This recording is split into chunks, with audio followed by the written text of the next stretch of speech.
because they didn't get cleared through the NFL first. And what really is $10,000 to a professional organization? The Rookie Symposium is coming up, and the lead panelist is Adam Pac-Man Jones. Oh, hell no. He wants to give these guys advice about what mistakes not to make and how to manage your money and how to... And who sells the best crack? Well, I'll say this, he's the perfect example. Like, the only thing that could have been better, they had Michael Irvin talk about cocaine. I hope these cats really take it in, because how much did they say he got to pay for that brawl a few years ago in the nightclub? A couple million, I believe. And he was pretty much saying, I don't make that money no more. I mean, he went downhill after that, and hopefully he can get through to some of these boys so they don't make the same mistake that he did. Is Nate Newton and LT going to be there too? We ain't talking about the old LT, we talking about the real LT. They ain't letting LT talk to anybody right now. He gotta stay hidden. He's got to lawyer up. He got to spend some time with his wife. Ooh, he still has a wife? He's in house jail. Oh, okay. He's in house jail. You fucking them young girls. But it's sad though, because the NFL, we ain't gonna really have nothing to talk about for the NFL until training camp. Yeah, it's really light right now. It's little knickknacks going on here and there. They're saying out in Seattle, which I thought was an interesting story. You know, they just paid Matt Flynn $10 million for the year, and he's not the number one right now going into training camp. Who's number one? Tavares Jackson. I have a problem with teams like the Seahawks and the Cardinals who are getting these quarterbacks like Kevin Cobb and Matt Flynn. It's Pete Carroll. Yeah. What do you want? He's running it just like he did USC. Ooh. He is. He's running just like... They're on probation too? He got a three-way quarterback competition supposedly.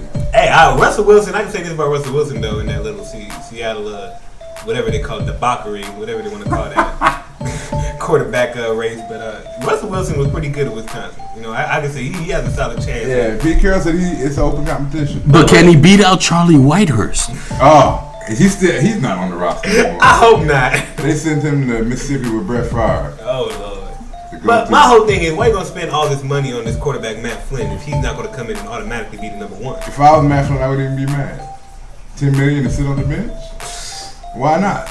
I'd be the prettiest cat on the bench. You talk about Jersey Iron. Hey, that one game again, he needs to thank the Lions because that just made his whole career. Yeah. And see, that was bull. Because the Lions missed 3 of their starters in the secondary. Oh yeah.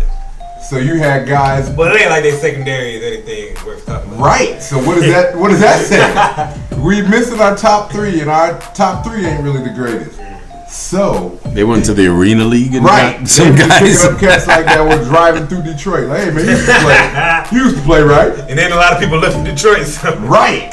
They just seen cats that looked athletic. Like, how tall are you, bro? 6'2". Oh, hey man, you want to play this weekend? 220. We playing the Packers, but you know.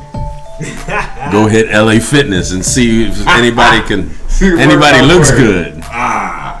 Good times. Yeah, there's not much going on in the NFL. We're going to keep progressing. We just had the NHL draft. Wow. Woo! And again, I'm not afraid to admit. So enticing. It's a topic that I am fairly ignorant. Oh, fairly?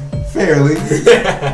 You know, if you're not talking about the Red Wings or Wayne Gretzky. Wayne Gretzky. Yeah, we going back or Brett Hull. I'm out the loop, baby. So, Lou, you follow NHL. Give us some highlights, at least for your team, about this draft. There was some good stuff going on, man. There was one fella, and I can't recall what team picked him, but he was his last name is Dumba. Oh, Dumba. Dumba. He's got an African last name, but here's the kicker. His mother's Filipino. His father is Romanian German. And he was picked in the top 10, if I'm not mistaken. He's a very good player. He's a defenseman. That and the story. The other big story was there was a black goaltender picked. Oh hell no! Oh man! Yeah, integrating. There was a black goaltender picked. His brother plays for the Canadians, if I'm not mistaken, and he was picked by the Bruins. I believe it was the Bruins. And that was a big story. You know, all them French Canadians were freaking out about We're that. integrating, baby. Taking over. And Now my Rangers went and they got a defenseman. They got a pretty good defenseman. His name is Brady Shea. His last name is spelled like SKJCSFXVC. Exclamation point. But it's pronounced Shea. Oh, okay. So where is he from? And he's from Canada. Well, no, actually he's American. I'm sorry. Okay. He's American born, and he's gonna go play at the University of Michigan if I'm not mistaken. After this, and he's a very good player. He's a two-way defenseman, and it was very top heavy this draft on defensemen. Okay. So I think they tied the record for a defenseman picked in the first round this year. So he looks very good. Other than that, I really can't tell you a heck of a lot about it. You know who went number one? Yeah, this kid named oh boy, I'm really going out of the box trying to figure out that last name. It started with a Y, Yanov, something like that. But I heard he's very, very talented. Again, I can't say too much about the top end because I really wasn't paying attention. I was taking a nap during that point. Just checking out your team. The Rangers were picking 28th, so you had I had time, you know. So I took a little nap during the beginning. But it was a very interesting draft. You know, it was a lot better than the NBA draft is going to be. Well, that's cool. That's cool. But you can't pronounce the number one overall pick's name. I doubt that. Yakov. But do you have a Filipino, Romanian, German? First of all, if the lineage of a player is the most interesting thing about that player, then it's not anything to talk about. Let's be So, honest. needless to say, all you NHL fans, come educate us. We'd love to have you on the show for about 3 minutes. We got a nice little slot for you. We got a nice little slot for you. We're always trying to grow We can always talk fast. and get better on Real Talk. Talk Gretzky? Right, get Wayne in here. He's my all-time favorite. Get him in here, baby. I love to take some pictures and put it on Facebook. So we're going to keep moving. UFC 147 just happened. Oh, I'm going to the John. And and actually, you know, it's funny you said that because this fight was in the John. And they're saying that the main event, the main fight saved the show. It was between Rich Franklin and the Brazilian sensation Wanderlei Silva. I hope I'm pronouncing that right. Actually, Silva was supposed to be fighting Victor Belfort, but he was injured, I think, a week or two before the fight. And Franklin was actually training in Here come the landscapers. right. God, we can't get no work done. This is Real Talk Sports. Can't get no UFC talking without the landscapers. I think that's a sign from the universe. So yeah, as I was saying before, we were rudely interrupted. This gentleman, Rich Franklin, he was training out in Singapore, and they called him and was like, "Hey man, we need you to take this fight because this guy got hurt." And he took the fight and won in 5 rounds. He won a unanimous decision. So that's big for him because Wanderlei Silva was the favorite either way, and he got beat by a guy who was a fill-in. So how would that make you feel? Like you get amped up to fight this dude, and they're like, "Oh man, he got a twisted ankle." Like what? Okay, cool. Who you gonna get to? You got a fill-in? Oh, it's a guy training in Singapore. Get him in here. Get your ass beat. And you I mean, shoot, man. He looks like he should have spent more time in the gym. yeah. What are they doing in Brazil? Oh, they got them women though. They got them Brazilian women. Oh yeah. They got that in soccer too. Ooh. Yeah, he's not in shape. What does that say about your sport when they start talking about the women? I'm sorry, anytime you bring up Brazil, I don't care what sport. The first thing I'm gonna think of, have you seen those Brazilian? You've seen those Brazilian women. That's a sport they need to create.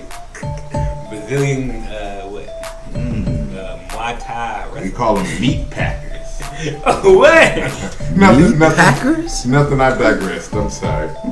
We're gonna keep going on. You got the Olympic trials. Just brief news. Oh yeah. A couple of our These guys are just not feeling me today. Hey, I got nothing wrong. I ain't got no hate for Scott.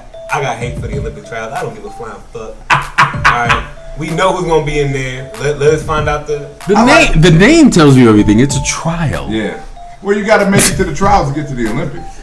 So, just a little news. 4 of our medalists did requalify. Justin Gatlin, Tyson Gay, the guy who famously got beat. But he's from the U.S. Oh, yeah. He His name is Gay. LaShawn Merritt, she qualified. Sonia Richards-Ross, those are 2 ladies that won a few medals. They have all requalified. Hey, And good luck to them, man. Like, I'll say this: I'm not a big Olympic fan, but I always go for the U.S. because I'm from the USA. So go USA. Well, I already know all the black track and field people are gonna win for the USA, so it's not that big a deal. My whole thing is Bulk gonna be in it. I want to know if you see. He said he's making so much money. I wouldn't be in it. I would just let my legacy. I would just go and show up and stand. I would show up and stand on the sidelines in some spandex just in case I feel like running. Hey man, that nigga so fast he don't even gotta run. He can skip to the finish line. I'd be talking to him. I'd be backpedaling like, "Yo, you about to win. You about to win." And also the biggest story coming out of there is Michael Phelps and Ryan Lochte. They're going head to head in the trials. It's supposed to be Phelps' biggest competition, supposedly, as of this moment. But it's going to be hard to top those, 8 medals he won in the last Olympics? So, I'll say this, man. As long as he ain't been smoking on that ganja, he'll probably be alright, Not saying, marijuana doesn't affect your lungs. That's why he won. Oh, He probably blew one before he started. And by the time he got to the 8th one, he'd start coming down like. Well, you seen the Subway commercials. You be getting the munchies in the pools. Fresh, baby. Gotta eat fresh. See, he's smoking something from the earth. He's eating fresh. This is all natural. Come on, Lou. In the water. Work with me. Water, marijuana, swimming, championships. We need to end this sports show. We need to end it. All right, I'm gonna hurry up. NCAA, they're going to the playoff system. Oh, the BCS finally Finally, the bullshit conference system is now going to a 4-team playoff. How do you feel about that, Lou? Come on, Lou. They're gonna find a way to fuck it up. They're gonna find a way to mess it up. All right, they're gonna have like 18 teams or something like that in it, or something like that. It's a 14 playoff. Yeah, 14 playoff. They're still gonna find a way to. They're gonna find a way. They're gonna find a way. You just haven't believed in anything today. You don't believe in the NBA draft. The only guy you seem to believe in is the German Filipino. The Romanian Filipino German in the NHL draft. He's very good, really. Well, I can say he's very good, really. I can say this about this playoff system, though. I feel like they're taking a step in the right direction. But once again, I don't think whatever they do is going to help, because no matter what, it's going to be biased either way. It's going to be biased, and you're going to have the fact that when a team doesn't get in, there's always going to be an outcry. There's always going to be some fans who believe they need to be in that playoff. Like a Rutgers, they're going to be mad. Like a Boise State or some shit, or Hawaii. So who do you think is going, off the top of your dome, who's going to be the top as far as college football? Well, I'm hearing USC. USC with Matt Barkley? Yeah, with Matt Barkley. I like Matt Barkley. I'm hearing they're going to be the cream of the crop. LSU, of course, and the Alabama. How does USC always have the hype around the quarterbacks? You think about it. DeMarc Sanchez. Because they pay for them. That's what it is. They always, every year, their quarterbacks are always hyped up. Well, I say this. I say Lane Kiffin is one hell of a recruiter. I mean, he finds whatever way, cocaine, prostitutes, whatever it takes to take him to his school. And he has a high payroll. What about you? Who you think gonna be the top of the NCAA football? Whoever's cheating. Whoever's cheating the best will be in the top 4. Well, okay. Which means most of the SEC teams. Well, I don't know. I hear Oklahoma looks good as well. They have Sam Bradford's brother. Sam Bradford's brother. If he's as good as Sam Bradford. I mean, that's just what I'm hearing. I'm gonna always pull for my Wolverines. They're definitely gonna take the Paul Bunyan Trophy back from the Spartans. That's a Michigan trophy. They're the best team to come out of Michigan. State has ousted us the past couple years, but they lost their quarterback to the Redskins. So I believe this is the year they go back to normalcy. say the least. Ohio State has an Urban Meyer. What do you think that's going to do? Ooh. They're running the triple option in the Big Ten.